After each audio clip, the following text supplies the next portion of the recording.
आज हम बात करने जा रहे हैं एक ऐसी फिल्मी सीरीज की जिसमें मिस्ट्री भी है, एडवेंचर भी और हल्की फुल्की कॉमेडी भी, और हर मोड़ पर ऐसा सस्पेंस जो आपको आखिर तक अपनी जगह पर बिठाए रखता है। इस सीरीज का नाम है एनोला होम्स। ये कहानी है एक ऐसी ज़हीन, नडर और हाजिर दिमाग लड़की की जो दुनिया के मशहूर जासूस शर्लक होम्स की बहन है। लेकिन एनोला सिर्फ अपने भाई के साए में नहीं रहना चाहती, बल्कि अपनी अलग पहचान बनाना चाहती है।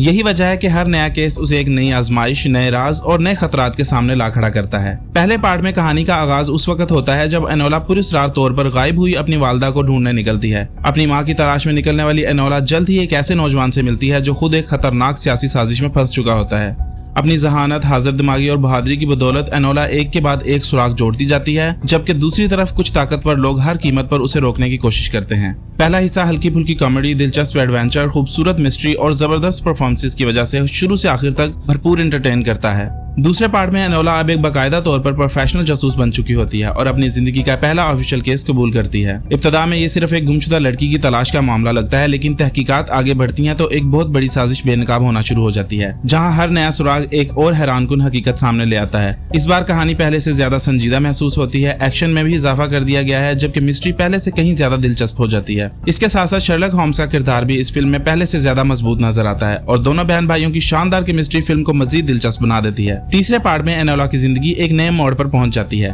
ऐसा महसूस होता है कि अब शायद उसकी जिंदगी में सुकून आने वाला है, लेकिन अचानक एक ऐसा वाकया पेश आता है जो सब कुछ बदल कर रख देता है। शर्लक होम्स के अगवा की खबर सामने आती है और एनोला अपनी जाती जिंदगी के तमाम मंसूबे एक तरफ रखकर एक निहायत खतरनाक मिशन पर निकल पड़ती है, जहां हर कदम पर नए खतरात और नए राज उसके मुंतजिर होते हैं। इस मर्तबा कहानी पहले से कहीं ज्यादा संजीदा, जज्बाती और निस्बतन डार्क अंदाज इख्तियार कर लेती है। फिल्म में एक्शन, रोमांस और मिस्ट्री तीनों अनासिर मौजूद हैं, अगरचे इस बार रोमांस पर निस्बतन ज्यादा तवज्जो दी गई है, जबकि मिस्ट्री पहले दो हिस्सों जितनी मजबूत महसूस नहीं होती। ताहम एनोला का एतमाद, उसकी जहानत और उसकी बेहतरीन परफॉर्मेंस इस कमी को काफी हद तक पूरा कर देती है, और यही वजह है कि ये हिस्सा भी आखिर तक दिलचस्पी बरकरार रखता है। अगर मजमूई तौर पर देखा जाए तो एनोला होम्स एक ऐसी सीरीज है जो सिर्फ मामला हल करने तक महदूद नहीं, बल्कि हिम्मत, खुद एतमादी, जहानत और सही फैसले करने की अहमियत भी सिखाती है। अगर आपको एडवेंचर, मिस्ट्री और कॉमेडी का बेहतरीन इम्तिजाज पसंद है तो मेरी तरफ से ये सीरीज जरूर देखें, और अगर आप ये सीरीज पहले ही देख चुके हैं तो कमेंट करके जरूर बताएं कि तीनों हिस्सों में आपका पसंदीदा पार्ट कौन सा है। मिलते हैं एक और जबरदस्त फिल्म या सीरीज के साथ, तब तक के लिए अल्लाह हाफिज।